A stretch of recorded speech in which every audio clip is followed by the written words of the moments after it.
Welcome to the Week 8 edition of NFL Previews and Picks.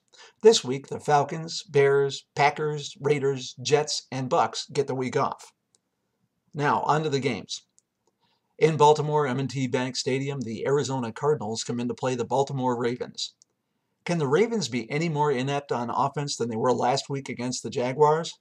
Probably not, and that spells trouble for the Cards, who have yet to sustain anything this season. The Ravens defense, led by Ray Lewis, holds its end every week. I mean, if Ray Lewis was the leader of your defense, you would give maximum effort on every play too. Ravens win.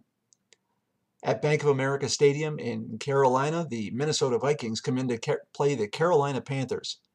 In another battle of rookie quarterbacks, Christian Ponder leads his Vikings into Bank of America Stadium to take on Cam Newton and his Panthers. Ponder got his first NFL start last week and gave the Vikes a lot of reasons to be happy with their young signal caller. Newton has been impressive most of the season. I'm giving this game to the home team, but not by much. It would be fun to see an offensive show. At Reliance Stadium in Houston, the Jacksonville Jaguars come in to play the Houston Texans. Fresh off their upset over the Ravens, the Jags have got to be thinking pretty positively. Trouble is, they might need a tad more offense to beat the Texans, who are fighting to hold on to the number one spot in the division. All things considered, the Texans should win this game, but don't count out momentum. Of course, momentum without an offense means a loss. Texans win. At MetLife Stadium in East Rutherford, the Miami Dolphins come in to play the New York Giants. Last week, the Finns had Tim Tebow and the Broncos beat for 55 minutes and couldn't close the deal. Guess what? The Giants are much better than the Broncos. They're not winning pretty, but they are winning. Eli and the Giants should roll here. At the Edward Jones Dome in St. Louis, the New Orleans Saints come in to play the St. Louis Rams. In yet another lopsided matchup, the Saints go into St. Louis to play the winless Rams. Did you see what the Saints did to the Colts last week? Expect more of the same this week. Drew Brees is hot right now. He is basically running the offense since Sean Payton broke his leg and is sitting up in the booth. Maybe Coach Payton will stay up in the booth if the winning continues. This week it should. Saints win. At LP Field in Nashville, the Indianapolis Colts come in to play the Tennessee Titans. When was the last time that Matt Hasselbeck was the best quarterback on the field? Not often. Well, this game is one of those times. Curtis Painter is terrible, and the Colts have shelved Kerry Collins for the season, if not for his career. It's looking more and more like Peyton Manning is the glue that holds the entire Colts team together. I hope he can play next year because he is a rare talent and great for the game. Titans win here.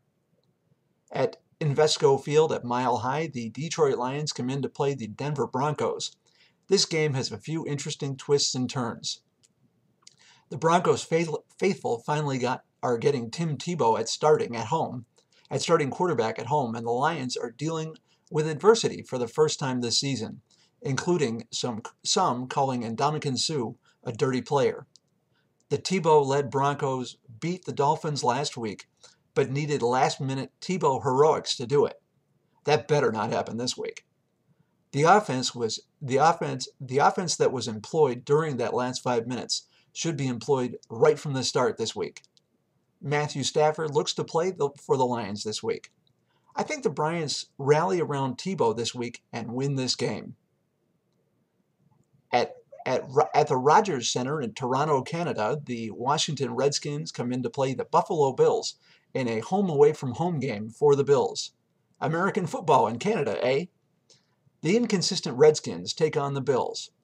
The Redskins' problem is you never know what team is going to show up. For the Bills, they come off their bye and hope to continue where they left off. They have played well this season for the most part. The home crowd should favor the Bills. The Amish Rifle and the Bills win here. At CenturyLink Field in Seattle, the Cincinnati Bengals come in to play the Seattle Seahawks. Carson who? The Bengals have played well for the most part this season, with rookie Andy Dalton leading the way. The Seahawks, with Tavares Jackson or Charlie Whitehurst, not so much. Bengals win here.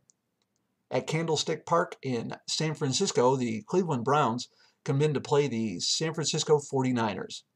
Okay, here's a good one. The Browns have played well at times this year in a continuation of what started last year.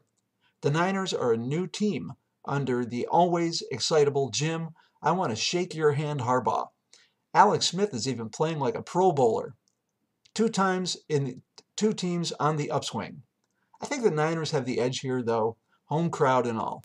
Niners win. At Heinz Field in Pittsburgh, Pennsylvania, the New England Patriots come in to play the Pittsburgh Steelers. In a probable playoff preview, the Pats come into the big ketchup bottle to play the Steelers. Is it me, or have the Pats been just a tad inconsistent this year? Sure, they have Tom Brady, but their defense is suspect at best, leaving the door wide open for a team as talented as the Steelers. I really think it will be huge for the Steelers to win this game, and that's what I think happens. Steelers win. At the Link in Philadelphia, the Dallas Cowboys come in to play the Philadelphia Eagles. Talk about a must-win game for both teams. The Cowboys won a game last week they should have won and needed to win. The Eagles have yet to really show why they were touted as Super Bowl contenders. Again, I'm a Tony Romo fan. I think when he plays instinctively, he can do anything on the field. Of course, much the same thing could be said for Michael Vick on the other side of the field. I do think the Eagles' supporting cast is better than the Cowboys, hence the early Dream Team label.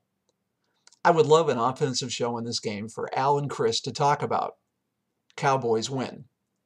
And finally, on Monday night, Halloween, the San Diego Chargers come in to play the Kansas City Chiefs at Arrowhead Stadium, the best-smelling stadium in all of the NFL. Get out your Halloween costumes. This could be fun.